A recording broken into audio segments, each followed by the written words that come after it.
మా అక్కలు అంతకుముందు అమ్మగారింటికి వెళ్ళాలన్నా అమ్మవారిని దర్శించుకోవాలన్నా ఇంటాయననో కన్న కొడుకునో బస్సు కిరాయి పైసలు అడిగే పరిస్థితి. వాళ్ళు ఇస్తే ఇచ్చినట్టు ఇయ్యకుంటే దసరా పండుగ గడిగితే దీపావళినో, దీపావళికి అడిగితే సంక్రాంతికి పోదువనో, సంక్రాంతి పండుగకు అడిగితే ఉగాదికి పోదులే అమ్మ మీ అమ్మని చూడడానికి ఇప్పుడు ఏమంత తొందర ఉందని అనేటోళ్ళు. కానీ ఈనాడు మా అక్కలు ఇంటాయన పొలం కాడికి పని మీద పోతే మళ్ళీ వచ్చే లోపల అమ్మగారింటికి పోయి అమ్మని చూసి అమ్మ కష్ట సుఖాలు చూసి మళ్ళా ఎప్పట్లాగా ఇంటికి వచ్చే పరిస్థితి. ఎక్కడ చెయ్యి చూపిస్తే అక్కడ బస్సు ఆపే రోజులు ఈ రోజు వచ్చినాయి. ఈ 2 ఏళ్లలో మీ తమ్ముడు ముఖ్యమంత్రి అయినాక మా అక్కలు నేను అడుగుతున్నా, ఎవరన్నా బస్సులో మీకు టికెట్కు పైసలు అడిగినరా అక్క? ఎవరైనా అడిగినరా? ఎవరైనా పైసలు ఇచ్చిర్రా? టికెట్ కొనుక్కోనికి ₹1 నన్ను అడిగినరా?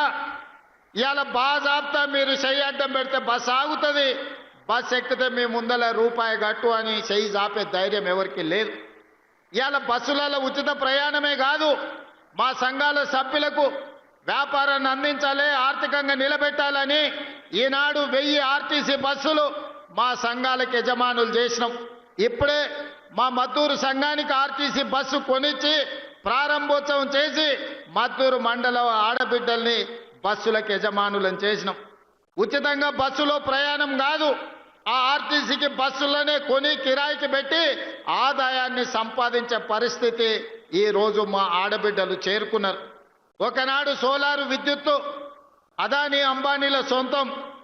కానీ ఈనాడు ఇందిరమ్మ రాజ్యంలో ప్రజాపాలనలో సోలారు విద్యుత్తును ఉత్పత్తి చేసి రాష్ట్రానికి సరఫరా చేసే యజమానులను అదానీ అంబానీలను కాదు, మా ఆడబిడ్డల్ని ఈరోజు సోలార్ పవర్ ప్లాంట్లకు యజమానులను చేసి అదానీ అంబానీలతోని పోటీ పడే విధంగా ఈనాడు మా ఆడబిడ్డలకు ఆర్థిక స్వతంత్రం వచ్చింది. ఇదే కాదు, హైటెక్ సిటీ ప్రాంతంలో మైక్రోసాఫ్ట్, ఇన్ఫోసిస్ ఐటీ కంపెనీలు, ఫార్మా కంపెనీలు, ప్రపంచాన్ని శాసించే ఐటీ కంపెనీలు అక్కడ ఉన్నాయి. అక్కడ గజం కాదు ఇంచు భూమి కొనాలన్నా మనం కలలో కూడా కొనుక్కోలేని పరిస్థితి. మరి అలాంటి హైటెక్ సిటీ శిల్పారామం పక్కన 3.5 ఎకరాలు 150 షాపులు మా ఆడబిడ్డలు సంఘాల సభ్యులు తయారు చేసిన వస్తువులను ఉత్పత్తి చేసి ప్రపంచ మార్కెట్లో అమ్మడానికి హైటెక్ సిటీ పక్కన 3.5 ఎకరాలు 100 కోట్ల రూపాయల భూమి ఈరోజు మా మహిళా సంఘాలకిచ్చి రాష్ట్రం నలుమూలల ఆడబిడ్డలు తయారు చేసే వస్తువులను ఈరోజు అంతర్జాతీయ మార్కెట్లో అమ్మడానికి అక్కడ అవకాశం కల్పించినాం.